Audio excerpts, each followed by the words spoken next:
Welcome everyone to another episode of Final Drive TV. Today we are here at Thunderhill Raceway in Willows, California, just outside of Sacramento, to bring you round 5 of the Nitto Tires United States Touring Car Championship. My name is Loretto Stribling, and joining me today, as always, is Rick Ninny. Hi Loretto, great to be here as always. Today we're here at Thunderhill, and we are really getting close to the end of the season. So for that, let's get down to Jeff Lepper. Our usual pit reporter, Jennifer Grossman, could not be here today, and so we have a special guest hostess, Rebecca Arsham.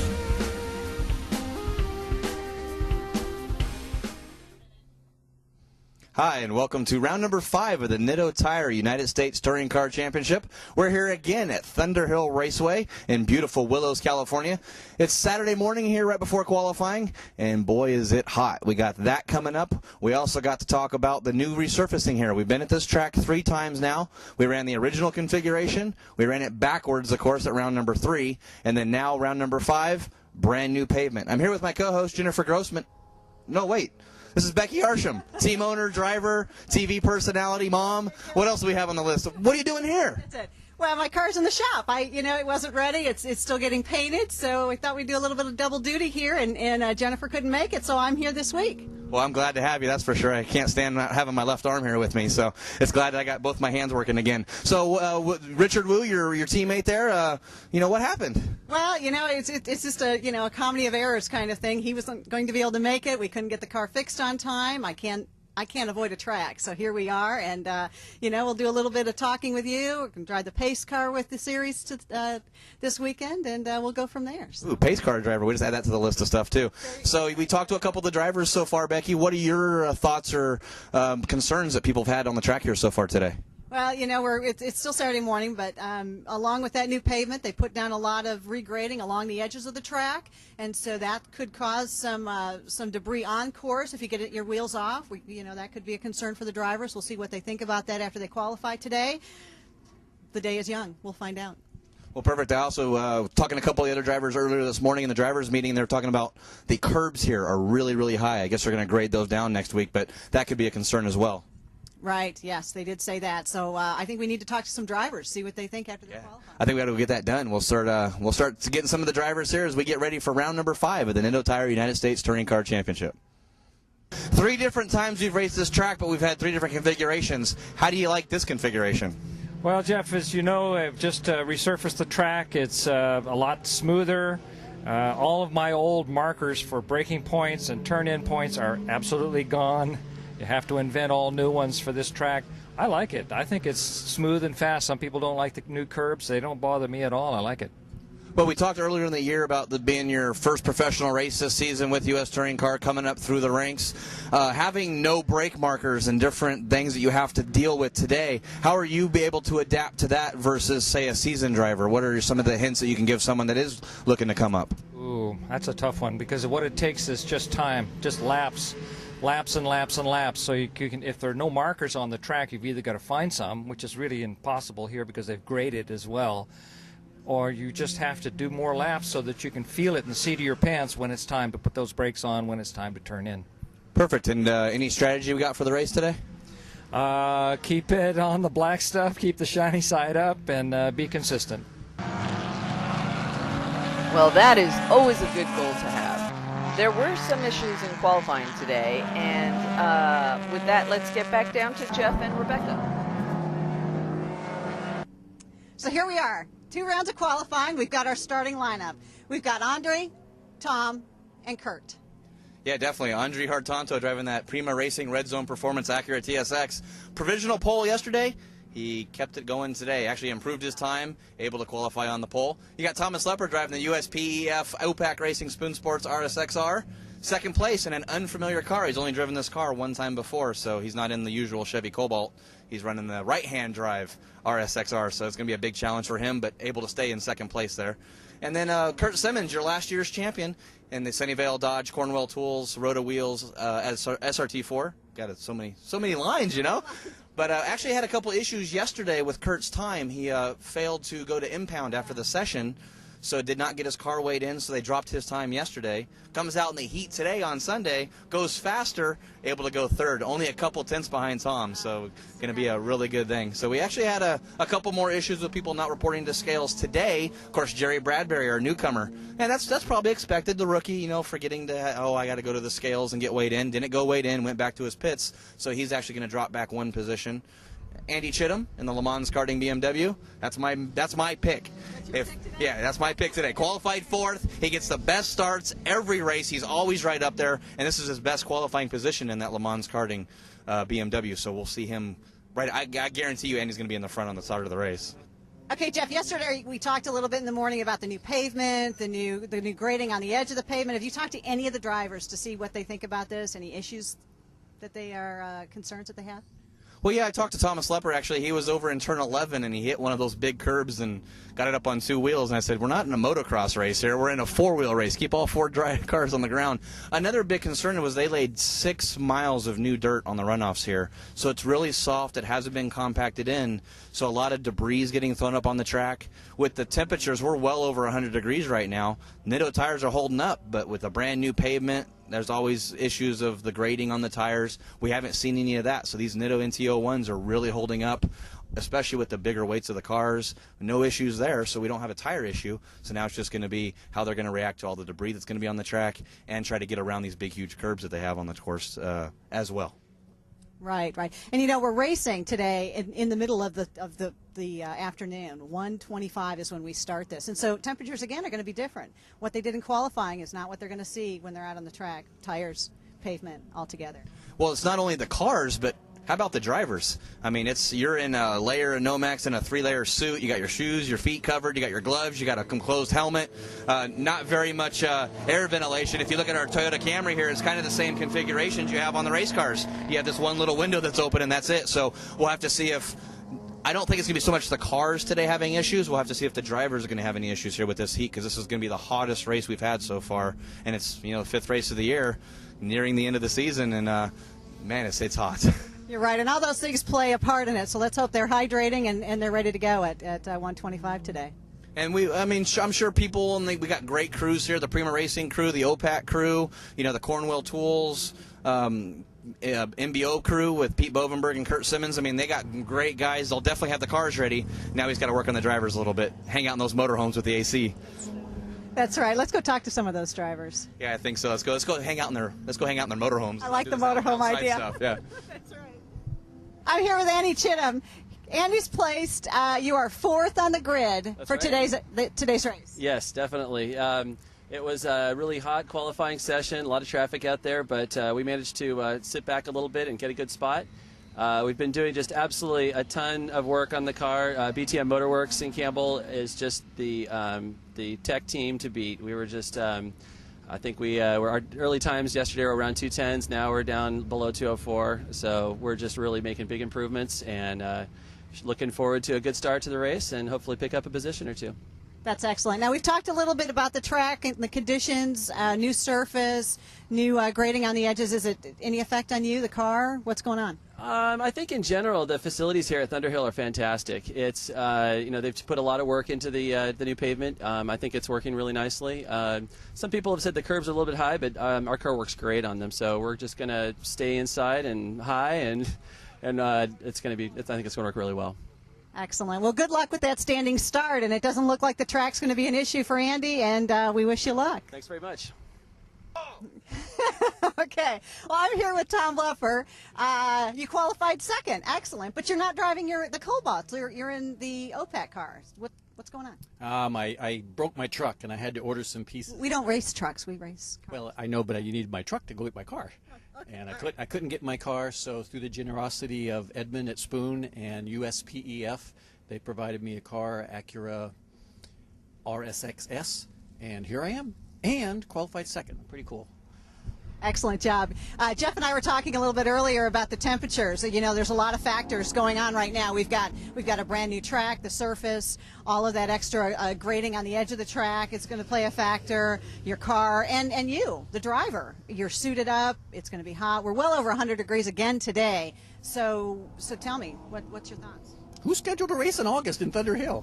It wasn't me. I would have been here driving with you, Tom. But tell me, where's your car? well, my car is in the shop, so it wasn't ready. It just didn't get put together. But Buy that excuse. anyway, so tell me. Well, I lived in Phoenix for a long time. I'm used to the heat. I have a cool suit. I don't have it on. I should have showed it to you. So I run cool water through me, and when that doesn't fail, it helps. And you just got to gut it out. It's hot for everybody. This episode's tech tip centers around something that USTCC has been using for years to monitor the race cars. I'm here with Ed Lansinger of MaxQ Data.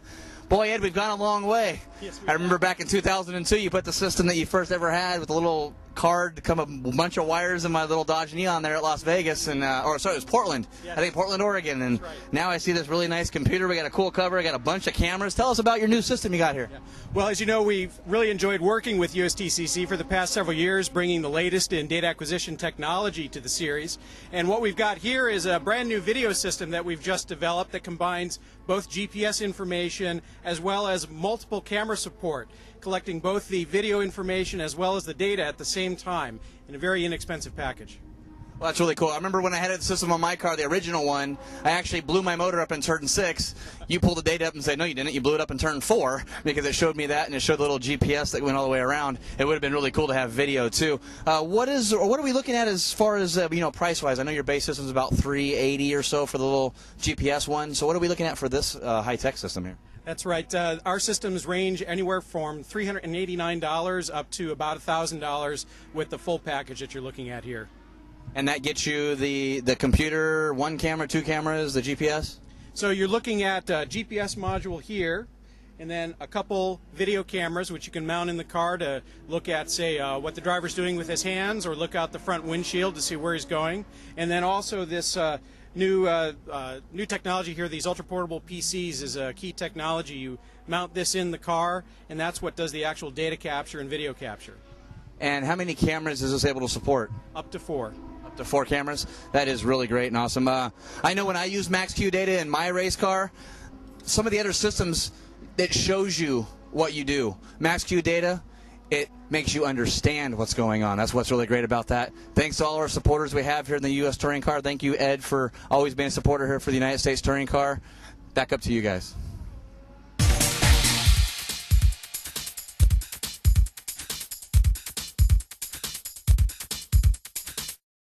So here with Andrie Hartanto. Andrie, the Prima Racing crew, did they get your car all set up here to see if you can maintain that #1 spot all through the race?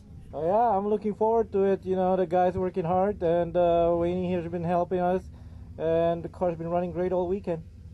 Well, perfect. How's that new MaxQ Data working for you? Oh, there's amazing features, and I'm looking forward to see the footage. All right, well, we'll see if Andrie can put it all together and take his first win in only his second race here, round number 5. In the BTM Motorwork Le Mans karting BMW, make any changes from qualifying to the race to get this BMW up to the front? Oh, yeah, a couple little tweaks here and there. You know, we need to, change the balance around just a little bit, and I think we should be pretty good off the line. Well, the BTM crew's always done a good job here, and you're my pick because, man, you get those great starts. So pull that to the front, stay out there, and run them down, bud. Yeah, we're working on it. That's what we're going for. All right, Andy, good luck, man. Take it easy. How's your strategy for the race? Did anything change with the conditions getting a little bit warmer now? No, just kind of watch what's going on. You got to be careful. The track gets a little slipperier when it's warmer because it's new and it's still oily. So you just got to watch the grip on the tires, make sure you don't overdrive the car and get off into the dirt because that just slows you down so much. Michael, did you make any changes from qualifying to the race now here because of the heat and the track conditions? Yeah, we did a little bit of a pressure change on the tires to try to get a little more grip towards the end of the race. So we noticed the car was getting pretty loose towards the end of the big run in the heat. Well, other than that, I mean, how's the car this weekend for you? It's doing okay. We struggled with a few issues, minor things that kind of affected our some of our sessions, but overall it's good. And the driver's got to get his head in the game and go get after it. Well, being one of 2 rear-wheel drive cars here with this new asphalt, new pavement, do you think that's going to give you an advantage this weekend? The starts have always been pretty good for myself and the Mazda RX-8, so we're hoping to give it another good run at the start, maybe make up a position and run hard.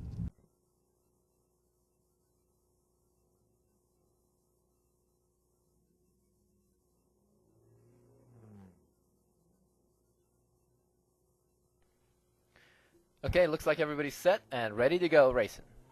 So how about we take a look at the driver's lineup today?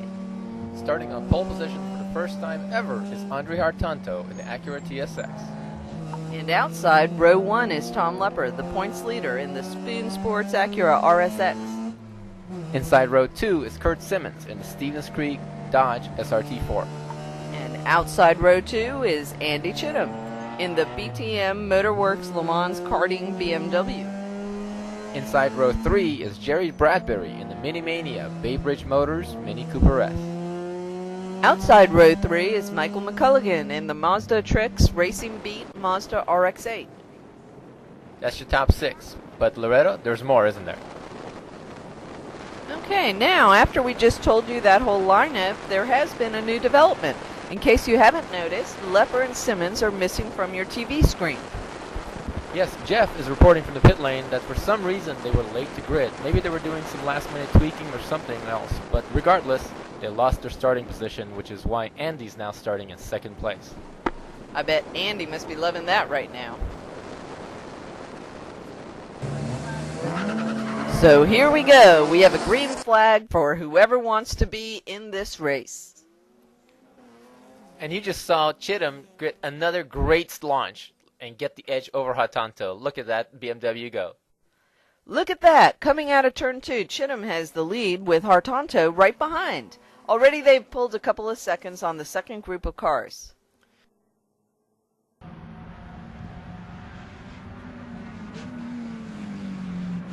Hartanto just got by Chittum at turn 6. Just like that, it didn't take long for Hartanto to flex his muscles. Look at that TSX go. But you know what? Chittum isn't falling behind. Let's take a look at the start again on board Michael McCulligan's Mazda RX-8. Look at the traction the BMW gets off the line. You can see the Acura and BMW are very close, but the difference is all just off the line acceleration. Meanwhile, McCulligan gets passed by Bradbury's Mini.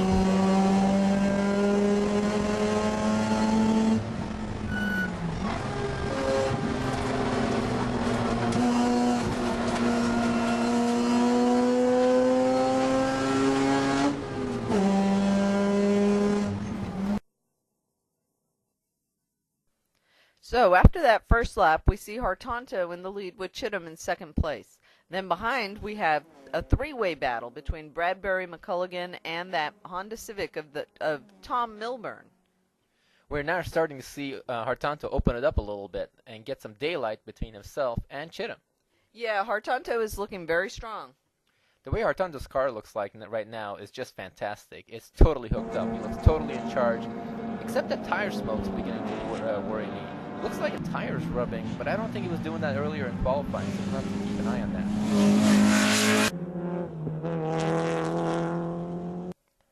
Boy, look at the lead that Hartanto's opened up in that Red Zone Performance TSX. That car just is on the move. Andy's got to try really, really hard to be able to catch up to him now. Now we see Simmons, who started out of the pits but jumped the start and has caught up with the lead pack.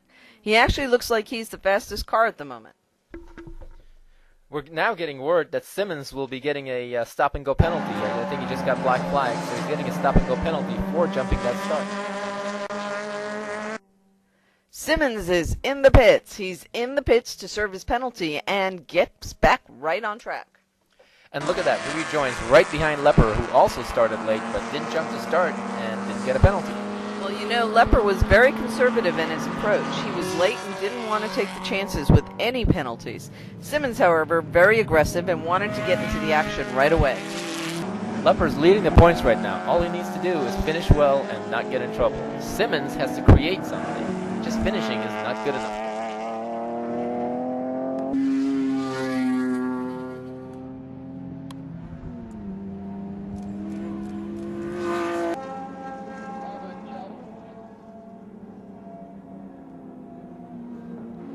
So now Lepper is out there putting in his laps, but as you can see, he's not slowing down. He's still passing some lapped cars.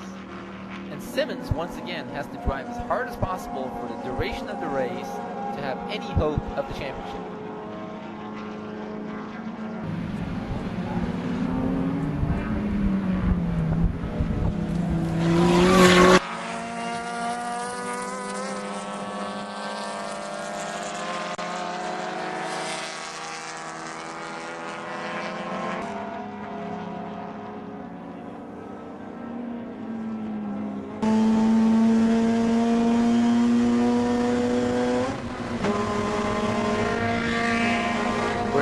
aboard McCulligan's Mazda RX-8. This is a replay showing Simmons past the Acura of Lepper. You can see that Lepper didn't fight very hard to keep Simmons behind him, but he's still trying to make the pass, should the opportunity to present itself.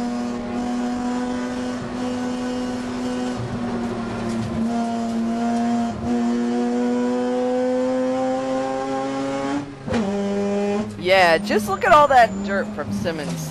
He just threw on the track. He himself goes a little wide there at the exit of turn 2. Yeah, and it's not over. Lepper seizes the chance and tries to get by, but Simmons just does not back down until he runs out of space.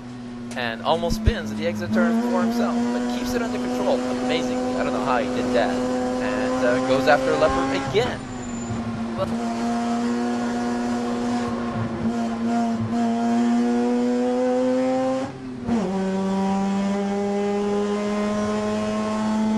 what it looked like from the outside. Weren't you just talking about Lepper being conservative? Yeah, wait till he is aggressive. Keep the children locked up at home. While all that stuff was going on, McCulligan has been doing great back there in the Mazda. You know, that Mazda has so much potential. The car has potential to be a very quick car. The team just needs a little bit more money to put into developing that car. Well, McCulligan and Bradbury have been busy boys today, and Bradbury has been in the lead since the drop of that green flag. These two have had so much fun this year in every race, it seems like. They are always about the same speed and really make each other faster and better, I believe, by pushing each other to go faster. Now, in the last few laps, they are so close.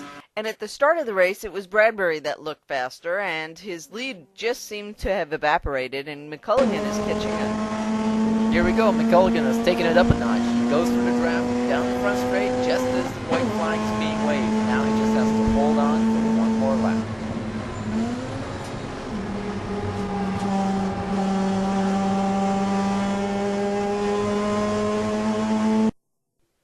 This is the same pass. We just see it from the outside. And McCulligan's already pulling away. He is really fast now.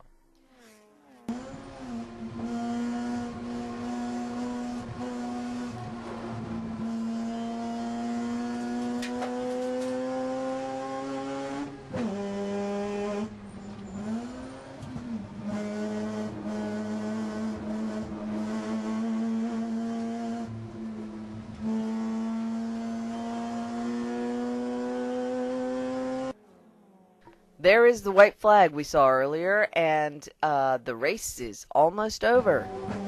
And look! Oh no! McCulligan's a problem! He's got a problem! Bradbury's easily past him. What happened? He's now in jeopardy of losing more spots. Well, up front, Hartanto takes the win with a solid victory, and Chittum wasn't that far behind at the end.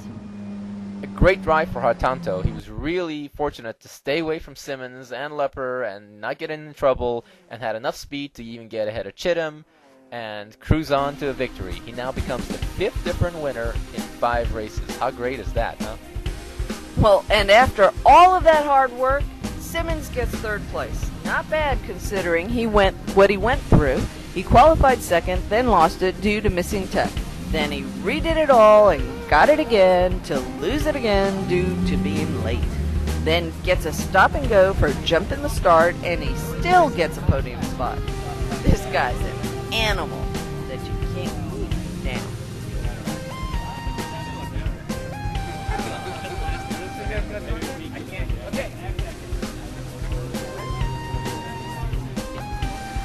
Duplicolor top rookie of the race award going out to Jerry Bradbury, driving the Bay Bridge Motors Mini Mania USA Mini Cooper. Come up here, Jerry. Got some Duplicolor for you. And you can paint your house. There we go. Or paint the Mini Cooper. There we go. We also got some great Permatex gloves for you. Give those to your crew guy. There you go. Help. Driving the Prima Racing Red Zone Performance Acura TSX, Andrie Hartanto.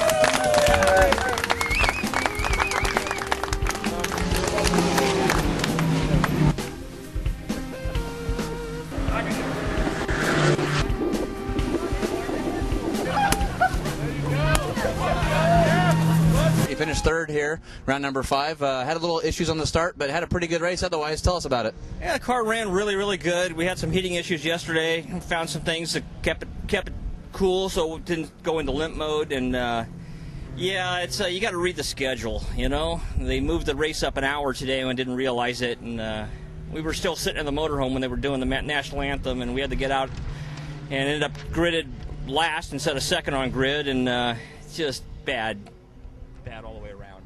All right, I'm here with our second place finisher driving the BTM Motorworks Le Mans Karting BMW, Andy Chittum. Andy, you were my pick. You got a great start, able to take the lead. Tell us how your race went. Well, we got a fantastic launch off the start as usual. The BTM Motorworks power coming through for us, and we got a good start.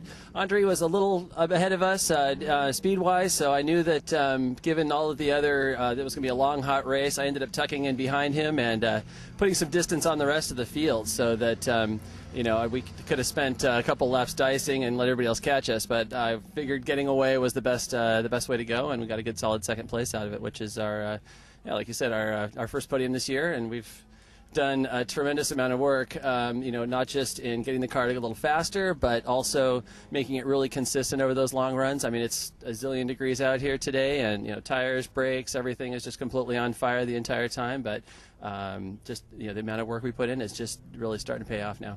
Well, I remember at round 4 at Infineon, I was walked to the garage areas, and your car's up on the lift. They got it cut apart, pieces laying everywhere. It's on fire at one point, and I'm just like, man. So definitely, I think Crew of the Year has got to be those BTM Motorworks guys, and you know, you keeping those skills over there at Le Mans Karting too. So I think you got two of the best sponsors in the whole series. But you know, like I said, you were my pick. Good job, congratulations. And what are you looking for the rest of the season now? Well, you know, I think we'd like to repeat another podium. Button Willows should also be really good for us as well. And yeah, as like you said, you know, we spent a little less time racing this year and a little bit more time working on the car. And in those long times when it's you know, you can't always get the car out and get it working, then you know, Le Mans Karting is the place to go to keep those mad skills going. You know, those first few turns of dicing. I mean, that's all the same thing you see in just plain old indoor karting. So it's a good way to keep the skills up, and you know, can't say enough about the Brad and the BTM Motorworks team, just really putting together a good car for me to drive today. The whole weekend went great. You know, this is actually our first weekend without any problem. Last month we went second place. We got second place, and we promised we're gonna go one further up. So, you know, we delivered. We've had 5 different winners and 5 different races. It was amazing. Yeah, what more can you say? Amazing. We had a second race of the year. He wins the race. It was second place at the last race and only missed it, like you said earlier, by inches. It was literally inches. I think if we would have had a camera there, we'd have to have one of those Olympic photo finishes for, you know, the gold medal there in swimming. But no, it was a great race for everybody. They overcame the heat. They learned from the last race when we were here when it was really, really hot. They got their cars set up. The teams did their homework. We had no overheating issues this time. Overheating on drivers or cars, a point you made earlier. Yeah, and I saw a lot of cool suits, so it looks like everybody was buying the stuff from the thrift store, getting the things going on there. We had a great finish. The championship is starting to open up just a little bit. Acura's won 3 races this year now, so Acura is leading the Manufacturers Championship, so way to go for them. We've had 5 different winners, like you said. I mean, there's a lot of parity in this series. It keeps getting better and better every race. We've ran this track 3 times. We ran Infineon twice. We got Button Willow coming up again, then Infineon. But this track, 3 different configurations. We had the old pavement the regular way, old pavement reverse. Now we've had new pavement the regular way. Now we can see if we can get the new pavement reverse. Just run it in every configuration we can. I'm thinking the cars ought to just all switch cars. We can draw a number for the cars and really change it up, because there's nothing else we can do now with 5 different winners. It's amazing, and it's really great. So stay tuned. We're going to be at Button Willow next time. And you know what? This has been a great series. And you know what? I've enjoyed my role. Next time I hope to be driving, but you know, I don't know. Jennifer may have to fight for this job. I don't know. You're too good behind the wheel. I think we need to have Jennifer behind the camera. She does a really good job, but we appreciate you coming in, helping me out, because I hate being alone. So that's good. I really appreciate it, Becky. And we'll see you in the car next time. I'll be interviewing you next time. So there you go. Maybe I'll be on the podium, right? There you go. Yeah, definitely. All right, thanks. Thanks for joining us. Tune in again next time when we'll bring you another exciting episode of Final Drive TV with the latest news from the world of cars. For more information and to view complete episodes, please visit us at finaldrive.net.